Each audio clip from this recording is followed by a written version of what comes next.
80 ലക്ഷം രൂപയുടെ മുതലാണ്. പണി കഴിഞ്ഞപ്പോൾ ചോർച്ച.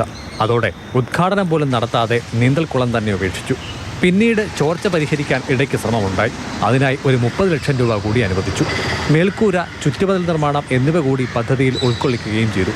എന്നാൽ പണി പാതി വഴിയിൽ നിലച്ചു. ചോർച്ചയ്ക്ക് ഒരു കുറവും ഉണ്ടായില്ലതാനും. ഇവിടെ മുഴുവനും കാട് കയറി ഇഴജന്തുക്കളുടെ ശല്യം വളരെയധികം ഉണ്ടായിട്ടുണ്ട്. അതുപോലെ കൊതുക് പെരുകി തദ്ദേശ നിവാസികൾക്കും വളരെയധികം ബുദ്ധിമുട്ടുണ്ടാക്കുന്നുണ്ട്. ഏഷ്യൻ ഗെയിംസിന്റെ ഭാഗമായി കുട്ടികളടക്കമുള്ളവർക്ക് നീന്തൽ പരിശീലിക്കാനായി കായിക വകുപ്പിൽ നിന്നും അനുവദിച്ച 50 ലക്ഷം രൂപയായിരുന്നു ആദ്യ മുതൽ മുടക്ക്. തിരുവല്ല മുനിസിപ്പാലിറ്റിയുടെ സ്ഥലമാണ്. അപ്പോൾ അത് സംരക്ഷിക്കാൻ വേണ്ടി 2 തവണകളായിട്ട് 15 30 ലക്ഷം രൂപ മുടക്കി. അങ്ങനെ 80 ലക്ഷം രൂപ മുടക്കിയ തിരുവല്ലയിലെ ഈ സ്വിമ്മിംഗ് പൂള് എങ്ങുമെത്താതെ ഇപ്പോൾ കൊതുകുളത്തിൽ കേന്ദ്രമായി മാറുകയാണ്. നീന്തൽക്കുളത്തിൽ വെള്ളം കെട്ടിക്കിടക്കുന്നയിടത്ത് ഇലകളും മറ്റു മാലിന്യങ്ങളും വീണ് കൂത്താടികൾ പെറ്റുപെരുകയാണ്. ചുറ്റും കാട് വളർന്നതോടെ വിഷപ്പാമ്പുകൾ അടക്കമുള്ളവയ്ക്ക് വാസസ്ഥലവുമായി.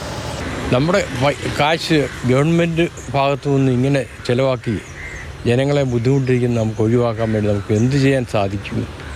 അധികൃതർ ഇതിനെപ്പറ്റി ചിന്തിക്കേണ്ടതായിട്ടുണ്ട്. അതേസമയം കുളത്തിന്റെ അറ്റകുറ്റപ്പണികൾക്കായി 5 ലക്ഷം രൂപ വകയിരുത്തിയതായും പണികൾ ഉടൻ തുടങ്ങുമെന്നുമാണ് നഗരസഭാ ചെയർപേഴ്സൺ അനു ജോർജ് പ്രതികരിച്ചത്. മാതൃഭൂമി ന്യൂസ്, പത്തനംതിട്ട.